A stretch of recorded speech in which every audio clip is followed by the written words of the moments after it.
আমাদের প্রিয় দর্শক, আগের ভিডিওতে আপনারা দেখেছেন যে কি কি কারণে আমাদের মাথার চুল উঠে যায়, কি কি সমস্যার কারণে, কি কি আমরা অভ্যাসে পরিণত করলে আমাদের ছেলে অথবা মেয়েদের চুল অতি তাড়াতাড়ি অল্প বয়সে উঠে যায়। এখন আমরা জানবো সেই চুলগুলোকে ঠিক করার জন্য ইসলামী শরিয়তের মতে কি পদ্ধতি রয়েছে, কি নিয়ম রয়েছে, সেটা আপনি ইনশাআল্লাহ আপনাদেরকে বলব।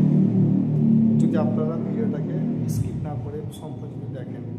প্রথমত যেটা আপনাকে করতে হবে সেটা হচ্ছে, আল্লাহ রসুল সাল্লাল্লাহু তাআলা আলাইহি ওয়াসাল্লাম হাদিসের মধ্যে বলেছেন, পরিষ্কার ও পরিচ্ছন্নতা হচ্ছে ঈমানের অঙ্গ।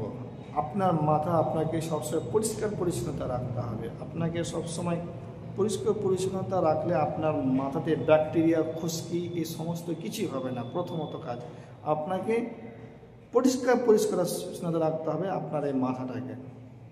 মাথা যত নোংরা থাকবে তত আপনার ব্যাকটেরিয়া তৈরি হবে, খুশকি তৈরি হবে, আর চুলের গোড়া দুর্বল হবে। পরিষ্কার যত রাখবেন তত আপনার চুল মজবুত থাকবে, এটা হাদিসের কথা।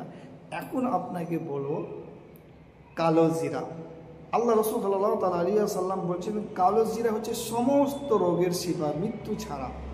এখন ও কালো জিরার অয়েল পাওয়া যায়, তেল পাওয়া যায়। ওই তেলে কি করতে হবে, আপনাকে হালকা করে কালো জিরা অয়েলকে, তেলকে হালকা উষুম করে গরম করতে হবে। গরম করে কিন্তু আপনাকে লাগাতে হবে, হালকা উষুম করে। তাহলে আপনার যে চুলের যে গোড়া যে দুর্বল আছে, চুলের গোড়া যে আপনার নরম হয়ে আছে, সেটা আপনার টাইট হয়ে যাবে, শক্ত হয়ে যাবে। আগামী দিন আপনার চুল হারাতে হবে না। তাহলে কালো জিরা আপনি অবশ্যই দোকানে পেয়ে যাবেন, মার্কেটে পেয়ে যাবেন কালো জিরার অয়েল, তেল। আপনি সেই তেলটাকে আপনি হালকা উষুম গরম জলে কিন্তু আপনি ইউজ করতে পারেন, এতে কোনো আমার সমস্যা হবে না। তারপরে যদি আপনার কাছে বাড়িতে প্রয়োজন হলে পেঁয়াজের রস, এই পেঁয়াজের রস আমাদের কী কারণ দেয়, আমাদের মাথার চুলের যে ভিটামিনের যে অভাব থাকে, এই পেঁয়াজের রস ব্যবহার যদি আপনারা করি, কীভাবে ব্যবহার করবে আপনাকে আমি বলে দিচ্ছি। পেঁয়াজের রস খুব ইম্পর্টেন্ট জিনিস। এই পেঁয়াজের রসকে আপনি লাগাতে আমাদের চুলের গোড়ার যে ভিটামিনগুলো থাকে, সেই ভিটামিনটা আমাদের কাজ করে, ভিটামিন অভাবে কাজ করে। কিন্তু এই পেঁয়াজ দিলে ভিটামিনটা আপনার পূর্ণ হয়ে যাবে, ভিটামিনটা আপনার ঠিক থাকবে, তাহলে চুল আগামীতে বন্ধ হবে। কী করে লাগাবেন পদ্ধতি আপনাদের কাছে বলে দিচ্ছি।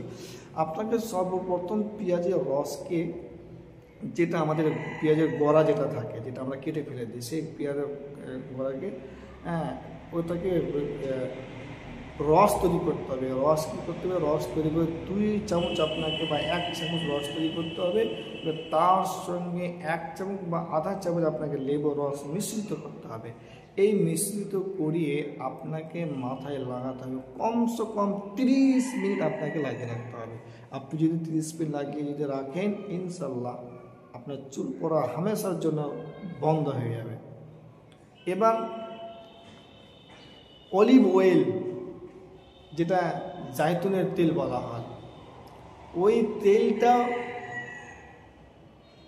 আপনি যদি তার সাথে ডিমের খোসা যেটা আছে, সেটা ডিমের খোসাকে আপনাকে ছাই করে নিতে হবে। ছাই করে নেওয়ার ওটাকে অলিভ অয়েলের সঙ্গে কিন্তু আপনাকে বেটে কম করে 20 মিনিট আপনাকে লাগাতে হবে। যদি আপনি 20 মিনিট লাগিয়ে থাকবেন, তাহলে আপনার চুলের বড় সমস্যা সমস্যার জন্য দূর হয়ে যাবে। তারপর যেটা ঘরোয়া আপনি যেটা করবেন সেটা হচ্ছে অ্যালোভেরা। অ্যালোভেরা আমাদের কী কাজ দেয়, অ্যালোভেরা আমাদের চুলের যে সেটা যেটা অতিরিক্ত গরম থাকে সেটাকে আমাদের শীতল রাখবে, ঠান্ডা রাখবে। ঠান্ডা যদি থাকে তাহলে গরম হওয়ার কারণে আপনার চুল নরম হবে না, দুর্বল হবে না, কমজোর হবে না। তা মাথা চুলের গোড়া ঠান্ডা রাখার জন্য আপনাকে জেলি ব্যবহার করতে হবে। তারপর যেটা আপনাকে করতে হবে, প্রোটিন জাতীয় খাবার, শাক সবজি, গাজর, খেজুর, লেবু, এই সমস্ত খাবার আপনাকে ইউজ করতে হবে, ব্যবহার করতে হবে। অতিরিক্ত পানি আপনাকে খেতে হবে, যেটা আমি এর পূর্বে ভিডিওতে আমি বলেছি।